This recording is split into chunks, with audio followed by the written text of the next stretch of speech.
So the war in Ukraine is raging on. Western and NATO support has been not as good as Ukraine has hoped. And one of the specific reasons, even cited by the Biden administration, is concerns over how money that we're giving to Ukraine is getting spent locally. Is there corruption? How much of there is it? And is Ukraine doing enough to stop it? Well, there has been an internal audit of the defense ministry, and they have found financial violations over the last 4 months worth $260 million. This is only over the last 4 months.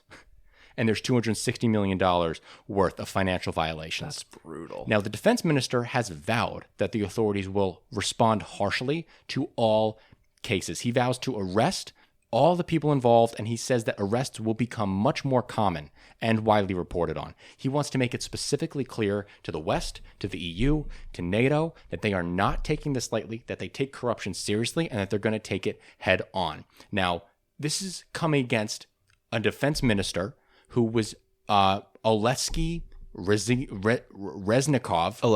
Alexei Reznikov. He was not good at dealing with corruption. He was involved in multiple scandals where people were inflating prices for food suppliers. He was buying low-quality military jackets for troops fighting Russia. So Zelensky fired his ass and appointed Umerov, the new defense minister. And this Umerov guy means business. He is apparently a hard anti-corruption activist in regards to all of this. And this is really so that Ukraine can keep the money spigot coming from the EU and the United States. As a U.S. citizen, I don't want to give this country money if they're going to piss it away on overspending on food and buying the wrong types of jackets just to make some other guy rich. Totally. Of course not. That's unacceptable. No, it's totally unacceptable. And you know, as someone who firmly supports Ukraine, I can have both of those positions. And I am happy to see Zelensky fire the corrupt guy, put in an anti-corruption activist, and really take the problem head on and not pussyfoot around it and lie about it to Western media. Yeah, well, it's nice that we kind of can be conditional in our support of Ukraine because they need our support, right? True. So, yeah, we should be saying you need to use this money right if you want this money at all. Yeah, exactly. And Zelensky is also going hard on regional military recruitment centers. In August, just a few months ago, he fired a lot of heads of these regional military recruitment centers who were taking bribes from people who were trying to avoid fighting. So if they were getting drafted, they were paying off their draft. And Zelensky is putting a stop to that. He has also increased transparency in the defense procurement to Umerov, from Umerov's defense ministry into Zelensky's office, and then making it widely available to the United States and Western allies so that there is full transparency in where all the money is going. And this is vitally important. We tried to talk about EU countries, Slovakia, Hungary, who are citing the corruption problems in Ukraine and saying we're not giving any more money to this corrupt country.